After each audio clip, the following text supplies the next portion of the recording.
It's official! Starbucks got rid of the Java Chip Frappuccino. But don't worry, I'll show you how to make this homemade version in just a few easy steps. It's creamy, chocolatey, and way easier than you'd think. So let's get started. You can start by brewing a single shot of espresso. Or if you're an espresso lover like me, you can brew a double shot. If you don't have an espresso machine, no worries.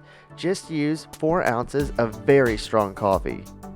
Once the espresso is ready, go ahead and put it in the fridge so it can be cooling while we move on to other steps. For step 2, add 1.5 cups of ice to your blender.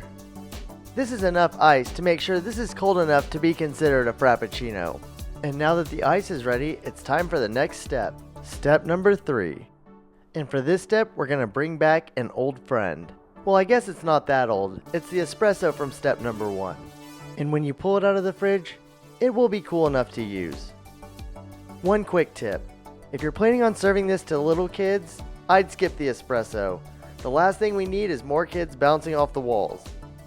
Okay, since you're still with me, go ahead and pour the espresso or coffee into your blender. Next up, we need 1 cup of milk. It can be any kind of milk. Even non-dairy oat milk works great. I ended up using 2% milk. And when you have your 1 cup of milk ready, go ahead and pour it into the blender with the other ingredients. Only 3 ingredients left until blending, and next up it's chocolate sauce. We'll need 3 tablespoons. I always recommend chocolate sauce rather than chocolate syrup. The sauce is thicker and richer, and it has a deeper cocoa flavor. When you have your 3 tablespoons of chocolate sauce ready, add it to the blender. And the next ingredient is 2 tablespoons of granulated sugar. And the sugar is pretty straightforward, so go ahead and add it to the other ingredients in the blender. And finally, it's the star of the show, chocolate chips. We'll need a 1/4 cup of semi-sweet chocolate chips. And one really good tip I've learned is to use the mini size. At least for me, the smaller size makes it easier to blend. And it makes it easier to use these chocolate chips again when we have them in one of the later steps. But for now, just grab your 1/4 cup of chocolate chips and add them to your blender. Then securely fasten the lid to your blender. And no, that is not my purple nail polish. My wife's nails look much better than mine.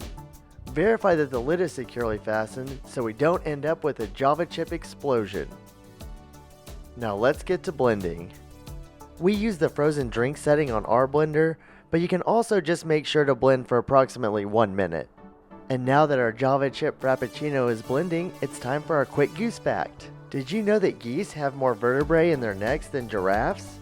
Geese have 24 and giraffes have only 7. These geese sure do know how to hold their head up high. And now, back to the Frappuccino. After approximately 1 minute, the Frappuccino should be finished blending. When you're ready, carefully add it to your serving glass. But we're not done yet. It's time to add the topping, and for the Java chip, that's the most important part. We're going to begin by adding whipped cream, but you can add any type of whipped topping that you like. For me, I found that these cans are the easiest to use. But you can add as much or as little as you want. Then it's time to bring out the mini-sized chocolate chips again. You can sprinkle as many as you want on top of the whipped cream. And then for the final touch, we're going to bring back the chocolate sauce again. Some people say that this part is optional, but I disagree. The chocolate sauce adds a lot. Plus it just makes it look cooler.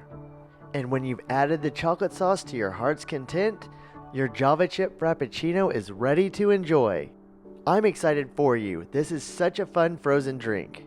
I'm honestly shocked that Starbucks pulled it from the menu, but now that we can make this homemade version, it means the Java Chip Frappuccino will live on forever. And now that you've finished this fun Java chip, you need to check out another version, our Easy Vanilla Bean Frappuccino. I'll see you there.